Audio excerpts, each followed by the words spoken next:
this notion that actually we have to overcome the prejudices of modernity, and we have to and the assumptions of modernity, and that will mean, as a civilization, or an ebbing and waning civilization, absolutely privileging and prioritizing the mystical. I kept on thinking to myself, why is he permitted to say these things publicly? Why is he permitted to say these incredibly anti-modern convictions publicly by such a mainstream journal? I kept on thinking, why is he permitted to say these things? And then I realized that whenever he makes that point, he simultaneously says, but of course, politics is just regulatory. Politics is about where the traffic lights go, where your taxes are directed. It has nothing to do with this. We need to completely separate the notion of religiosity and politics. Well, that is exactly the view of Hobbes. It's exactly the view of Locke. It's exactly the view, the notion that we've got to completely privilege and prioritize the mystical, but we should not in any way allow that to have any bearing on questions of how we live together, of our society, of the end of community building, of politics and so on. So he simultaneously makes this really anti-liberal point, which is that we've got to privilege mysticism, and then he affirms the entire structure of the liberal settlement. And that's why he's permitted to say these things. That's why he's allowed to say these things. And I think what Brian, what you're saying, is that actually we need to absolutely privilege and prioritize mysticism as the end for which we exist, namely union with our creator, but that is politically and socially relevant. I think that's what... Anyway, and that's why they don't invite me. I also thought that it was actually a very interesting and enriching conversation. I just, and I should have said that first. I just think it's always more interesting to say the critical, negative things and get responses. But I think that the trouble is that sooner or later you're going to find that there are going to be conflicting mysticisms, and the only existing magisterium who will be able to adjudicate over that is going to be a secular state. And so you're just going to have private mysticism continuously conforming itself more and more to the prejudices of secularism, which is, guess what, called modernity. So and on top of that, I wonder whether private mysticism is actually mysticism at all. Yeah, it's not a thing. I'm afraid God is public. But anyway, what I think all of this leads to, if we're going to take the notion that insofar as mysticism is going to use a very trendy phrase, authentic, it's got to in some way be public, and it's got to allow God to make a claim on our public lives and our shared lives together, which, by the way, is kind of the basis on which Anglicanism has argued for its legitimacy over time, until very recently, actually. It seems to me that as a political movement, to not coin a phrase, that would look like something like cosmic Toryism. Now, I looked up where it might come from, and I started reading the historian Basil Willey, who has a whole chapter on... oh, you've got it right there. It's a phrase that I keep on returning to, and I think it's very much connected with what you were saying about biodiversity, insofar as it's a political stance that is based not primarily on an ideological abstract schema, but on a view that the land itself, the national territory, has a sacrality of its own, and that a politics needs to in some way be tied to a piety of the land. Anyway, can you speak to us a little bit about cosmic Toryism? Cosmic Toryism. It is a wonderful phrase, isn't it? So, cosmic Toryism, as you say, coined by Basil Willey in his book on the 18th century background, which is really a book about the idea of nature, the idea, or rather the ideal of nature. And the reason I mentioned the idea, or rather the ideal of nature is because I think it is quite important to contextualize what this idea of cosmic Toryism is and the view of the natural world and the system of politics that it inspires. So there's a very negative view of human nature and indeed of creation as well, of physical nature, that's coming out of this Calvinist Protestant theology, which would have actually been preached in the Church of England around this time. This would have been fairly common. People would have this extremely negative view of nature.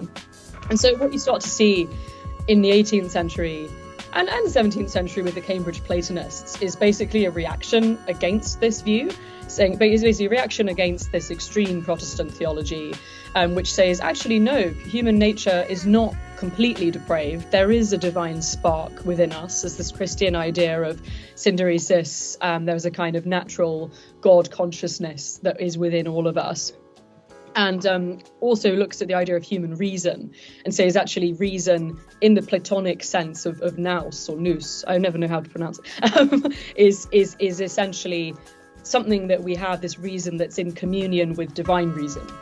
So you start to see this more positive view of human nature as having the potential to know things divine, basically.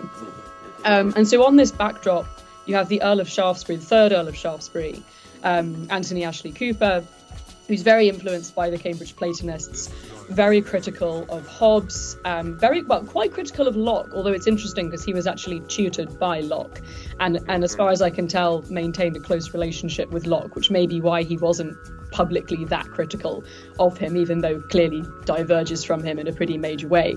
So the Earl of Shaftesbury is positing what you might call a cosmic Toryism, where he's basically saying, no, the fall has not permanently ruined human nature or creation to such an extent that we can't find God in it, we can't find the divine in it. And actually he takes a much more optimistic view of creation and says actually everything is in a state of harmony. If you look at creation, there is a very intricate balance between elements, different energies in the universe, creating this ultimately harmonious whole. Even if from where we stand things might appear to be bad or corrupt, they're actually part of this much greater unity.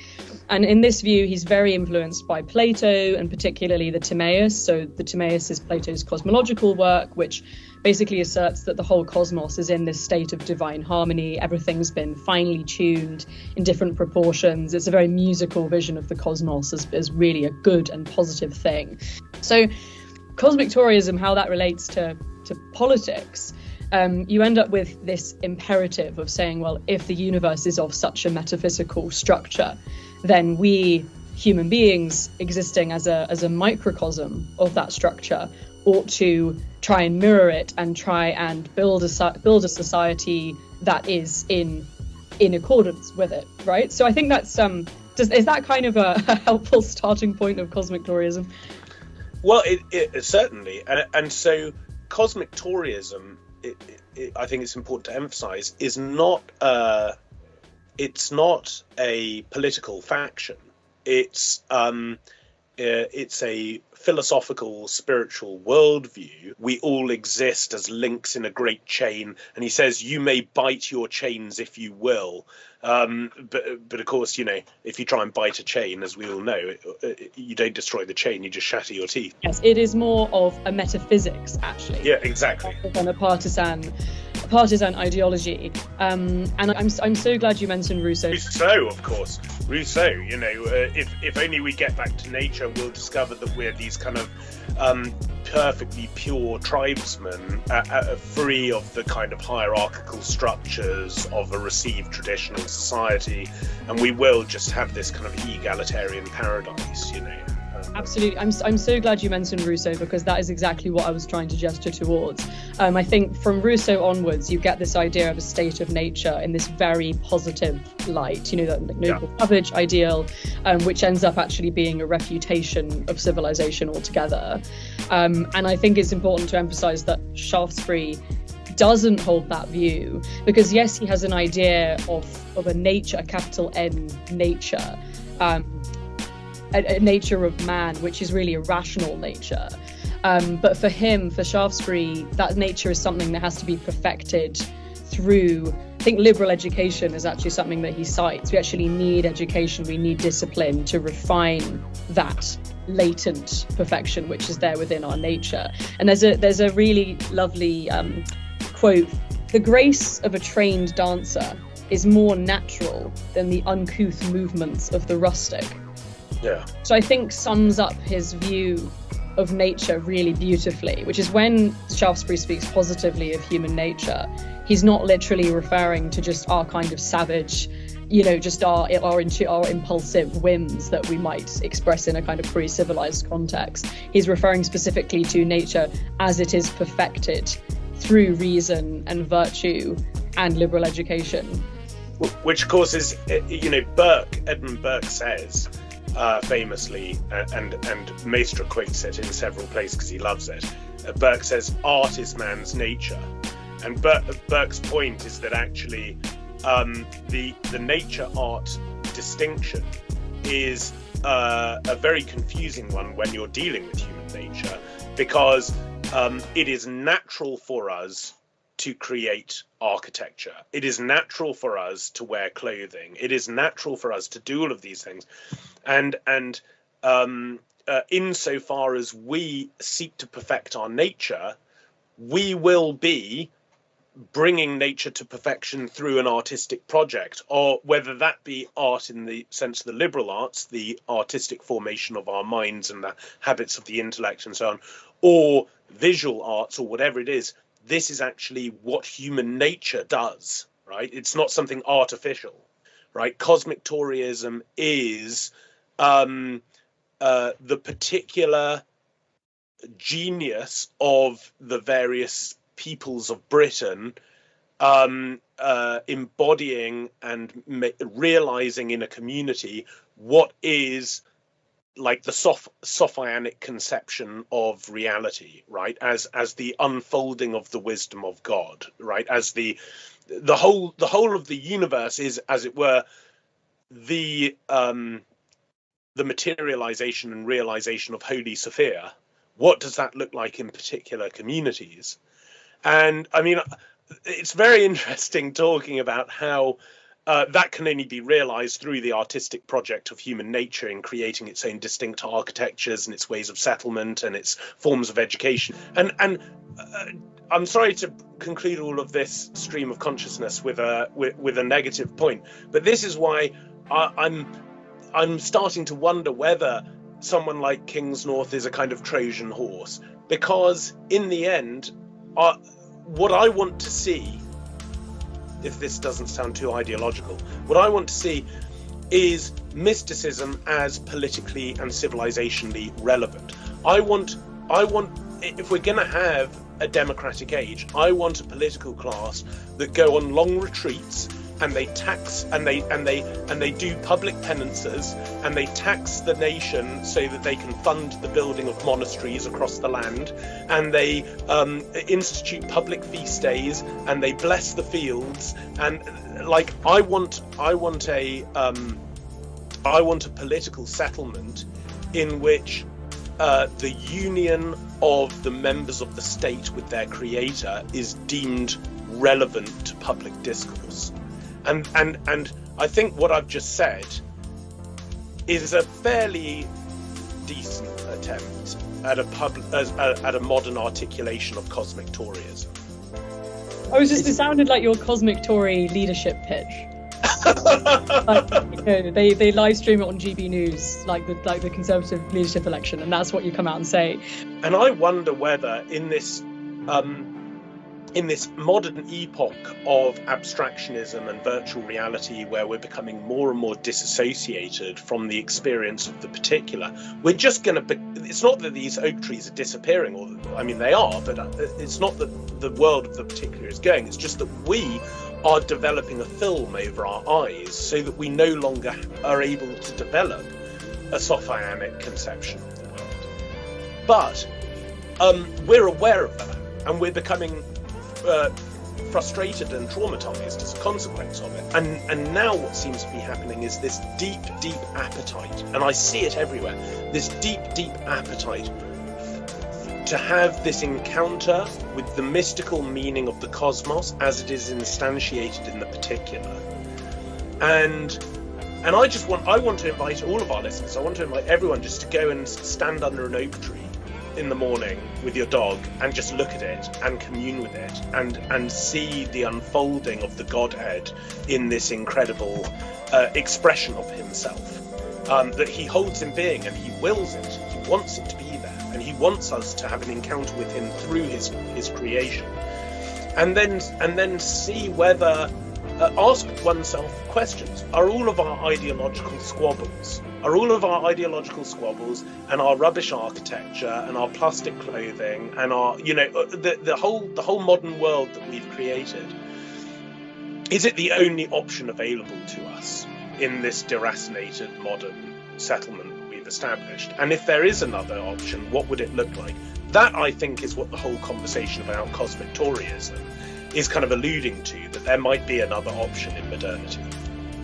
In Meditations on the Tarot by Valentin Tomberg, a book that I know you're familiar with, and that Brian and I very much admire this work and its author.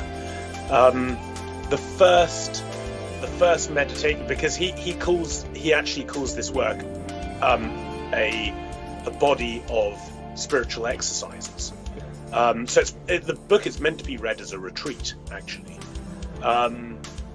And if you read half a chapter a day, you can even though it looks like a big scary book, if you read half a chapter a day, which is kind of 20 minutes of reading, maybe 30 minutes of reading, you can actually do the whole book in a month and a half, and you can treat it as a retreat. But the first exercise he gives is that of developing attention without effort. You have to develop this disposition of attention without effort. That he says you can't do any of the other exercises unless you have first developed this. And there are a number of writers who maybe they're not familiar with Tomberg, but who have picked this up. Obviously, famously, Simone Weil wrote a lot about attention without effort. But it's this notion, exactly as you say, that you place yourself into an interior disposition so that you can simply, without trying, without striving, without it being exhausting, attend to reality. And once you attend to reality, you realize that actually re-enchanting the world, which is such a kind of popular conversation at the moment, if understood correctly, isn't about, by an act of sheer will, trying to see the world in a pre-modern way. It's literally, if you just attend to the world, you will see that it was always magical. It's just as you say, we were staring at our phones too, but actually it was always magical. The world was always magical. Absolutely. And to go back to your original question about modernity, I really do think that we find ourselves in a situation where we've created a society that actively inhibits that attention and that contemplation. And it's easy to just gloss over that and say, oh, it doesn't matter, I can just cut out a section of time in the week to be contemplative. But that's not what it's about. It's about the spontaneity and the inspiration that comes to you when that is your default state, when being attentive is your default state. And how to reclaim that is really difficult, partly because I think so many of our brains have been rewired in a way. I'm sure it's reversible, but I think my brain, definitely has been rewired. Again, very ashamed of this fact. Well, I think fortunately insight isn't really a brain thing. How we can get round that is realizing that this is not a state of mind as found in brain chemistry. No, but I do think that brain chemistry has a role to play in getting there. I think in the same way that you can't, when you're trying to write something, say, you're not going to have the basic inspiration to write something if you're like, I don't know, you've eaten loads of junk food or something. Like there are basic. It has a facilitative mechanism. Yeah, I'll see you at the Cosmic Tory Party conference. We can. But no, thank you. I've loved this conversation.